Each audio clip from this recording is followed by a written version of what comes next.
कह रहा है, न यहाँ पानी की सुविधा है, न हमारे पैसा की सुविधा है कि हम अच्छे अच्छे पेड़ को पौधा के लावें और लगावें। अगर पानी को जल को सुविधा रहता तो हम और बाग बगीचा लगाते, और सुंदरता हम बनाते। कहाँ पे आप डांस किया करते थे? डांस करते थी घर में, कुछ भी हमारे रोजी रोजगार नहीं मिला। घर में ही कि हमरे उतना जल जमीन नहीं था, ये लाचारी हम एगो डांस करने के लिए हम। जोहार, नमस्कार, और आप देख रहे हैं झार न्यूज। हमारे साथ ऐसे शख्स बैठे हुए हैं, अपने जवानी अवस्था में रामलीला में डांसर का काम किया करते थे। आइए इन्हीं से जानते हैं। और अब ये हाव भाव देख के पता लगा सकते हैं कि इनके कानों में पूरा गथनी गथा हुआ है, हाथों में आप ये देख पा रहे होंगे किस तरह से अंगूठी पहने हुए। ये डांसर के काम किया करते थे। आइए इन्हीं से जानते हैं कहाँ डांस करते थे, कैसे किए और क्या कुछ करते थे, बताइएगा। वो डांस करने के बाद हम बताएंगे कि यहाँ हम घर में कुछ भी हमारे रोजी रोजगार नहीं मिला। घर में ही कि हमरे उतना जल जमीन नहीं था, ये लाचारी हम एगो डांस करने के लिए हम रामलीला पार्टी पर गए। कुछ दिन जब तक हमरे समय था तब तक हम नाच खेल किए। जब हम उस काम करने लायक नहीं आए तो घर में आपस लौट गए। आपस घर में ला कर कि यही कि खाली कानून मनोही की लाठा बेलवा जो हम लोग को जंगल में लाशा होता है, उसी से हम लोग जी खा रहे हैं।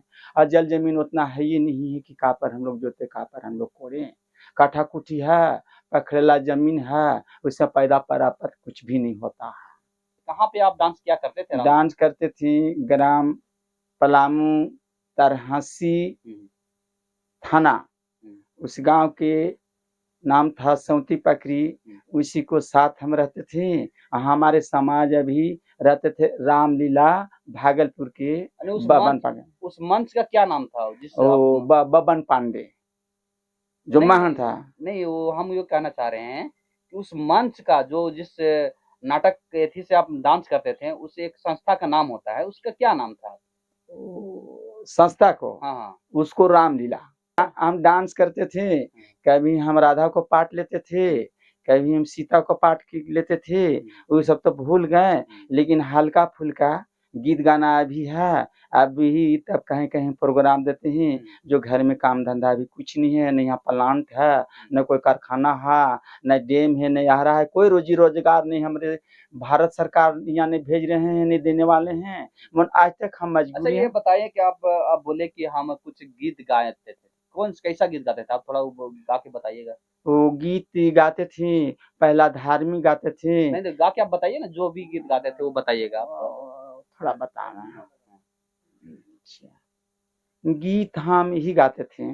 पहला हम लोग शेर देते थे, गीत गाते थे। शेर में है कि शेर पहले सुनाएंगे। सुनाइए। तो गीत हम लोग गाते थे यही बोला कि उड़ी उड़ी काग बोले, उड़ी उड़ी काग बोले, काहे बैठला मनवा मारी। गला फंस रहा है अभी। काहे बैठला मनवा मारी, कौन परदेसिया के नारी। काहे बैठला मनवा मारी, कौन परदेसिया के नारी।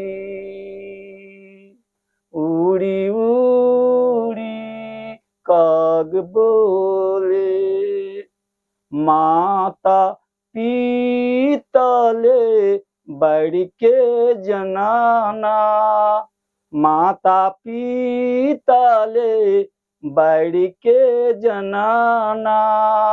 अपनी मैया ले मड़ुआ मकैया, अपनी मैया ले मड़ुआ मकैया।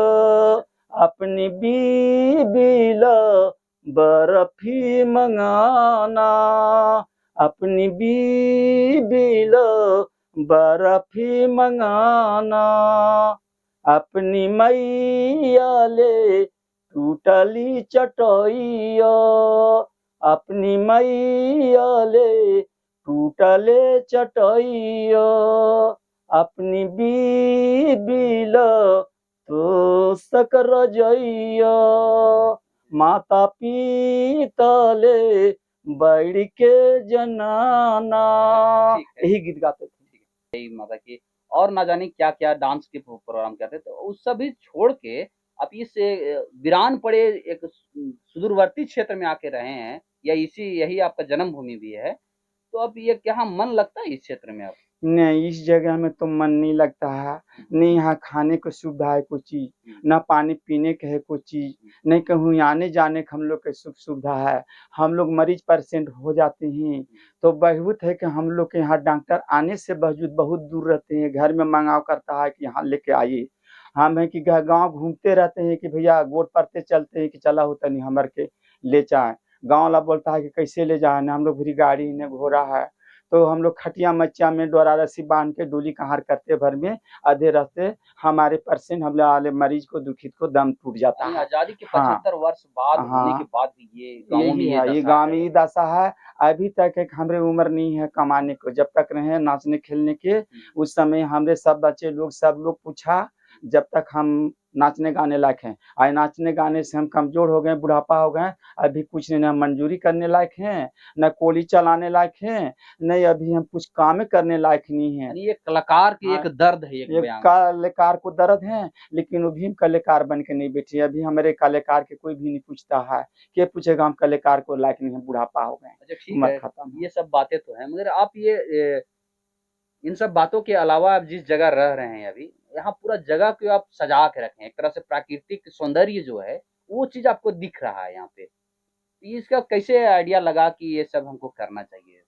इस सब को आइडिया लगाए कि हम बाहर गए कभी कभी देखें, वो देख करके हम भी लगाए कि अगर कि हम भी ऐसा लगाएंगे, लेकिन जैसा लगाना चाहिए जैसा हमारा मानसिकता कह रहा है, नहीं यहाँ पानी की सुविधा है, नहीं हमारे पैसा की सुविधा है कि हम अच्छे अच्छे पेड़ को पौधा के लावें और लगावें। अगर पानी को जल को सुविधा रहता तो हम और बाग बगीचा लगाते, और सुंदरता हम बना कर रखते। लेकिन हम सबसे मजबूरी है कि कोई चीज से हमारे नहीं है, नहीं हमारे लिए पानी है, जल है, न हमारे लिए चापाकल है, न इंदिरा है, न कुआं है, कुछ भी नहीं है। न हमारे पर पैसा है कि अपने पैसा से हम कुआं खोदावें, अपने पैसा से हम नल खड़ावें। कुआं के लिए तो सरकार देती है, हाँ, नहीं सरकार दे रहे हैं, लिख लिख के बराबर हम भेज दे रहे हैं। सरकार कहता है कि काम वही लोग के मिलेगा जो पहले 50,000 रुपया देगा उसी को काम मिलेगा। तो हमरे भी 50 रुपया नहीं है तो हम कहाँ से 50,000 उनको रुपया दें कि हम उससे काम लें। ठीक है, अब अपने फैमिली में कौन कितने लोग रहते हैं आप? है यहाँ फैमिली में हम लोग एक बहू है, एगो बच्ची है, बेटा उटा है? हाँ ये बेटा है। हाँ। वही एगो बेटा, हम पुथू के बहू बोलते हैं, एगो बहू है, एगो बेटा है। तो बेटा कहाँ रहता है? बेटा इसी जगह में यहीं रहते हैं घर में। काम क्या करते हैं वो? कुछ भी काम नहीं है, वो आओ एक हाथ को एक पैर के विकलांग है, उसको पैर काटा गया है, उससे हम बहुत विकलांग है, बहुत दुखित हैं जो वो कुछ भी नहीं कर पा रहे हैं। आपका आप नाम बता दीजिएगा अपना। नाम हमारे श्री गणेश गंझू नाम है, खुशियाला के निवासी हैं, खुशहाली के रहने वाले हैं। आहर बाहर जाने से कुछ हम वातावरण को सीख लिए हैं, इसीलिए कुछ हम बोल पा रहे हैं नाच गान में। हम पढ़े लिखे नहीं है, एगो पेट के चलते सुन सुन के सीखे हैं नाच गान में। जोहार, और आप ये इस वक्त देख रहे थे एक कलाकार की दुख दर्द और बयां को आप सुन रहे थे। हालांकि कलाकार अपनी प्रतिभा की किसी न किसी रूप से दिखाई देता है, लोगों की तक पहुंचा ही देता है। आप ये देख पा रहे होंगे कि अपने जहां जिस जगह रहते हैं इस जगह को आप अपने प्राकृतिक सौंदर्य से पूरा भरा पड़ा हुआ है। इनका श्रेय गणेश गंझू की जाता है, और इनका घर द्वार आप देख पा रहे होंगे किस तरह से है। हालांकि ये घर द्वार जो भी है, लेकिन इस जगह को पूरा चकाचौंध करके हुए हैं, प्राकृतिक सौंदर्य से भरा पड़ा है। आप झार न्यूज देख रहे थे, धन्यवाद।